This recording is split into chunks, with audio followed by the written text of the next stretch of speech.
তুই তো দেখি আজকে কল দিতে ভুলেই গেছিস। সুযোগ পাই নাই। ওখানে কি অবস্থা? অবস্থা ভালো, সমস্যাগুলো আগের মতোই আছে, কিন্তু ভালো লাগাটা বাড়তেছে। সারাদিন কি করলি? সবাই আমাকে ঈদে জামা কাপড় কিনে দিছে মা। এই প্রথম এতগুলো মানুষ আমাকে ঈদে জামা কাপড় কিনে দিল। আমার আত্মীয়, আমার রক্তের মানুষ। আমিও কিনে দিছি। তুই দিলি মানে? তুই টাকা পেলি কোথায়? আমার কাছে জমানো টাকা ছিল না। রে বাবা, আমার ছেলে তো অনেক ম্যাচিওর হয়ে গেছে। আসলে আমার তোকে কিছু টাকা দেওয়া উচিত ছিল রাতুল, গিফটও কিনে দেওয়া উচিত ছিল। এত তাড়াহুড়া করে গেলি তো, আমি ব্যস্ততার জন্য ভুলে গেছি। কিন্তু মা, আমার একটা টাকাও দিতে হয় নাই।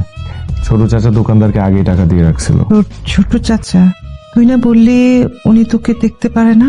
আমি তো তাই জানতাম। টেকনিক্যালি তাহলে তো তোর কোনো টাকাই খরচ হয়নি। তুই আসবি কবে? কালকে মা, ঈদ করে রওনা দিব। তোর কি ওদের দেওয়া জামা কাপড়গুলো পছন্দ হয়েছে? খ্যাত আর কি। আর কি রে শালু, কিছু বলবি? মা, আমি পরে ফোন দিচ্ছি।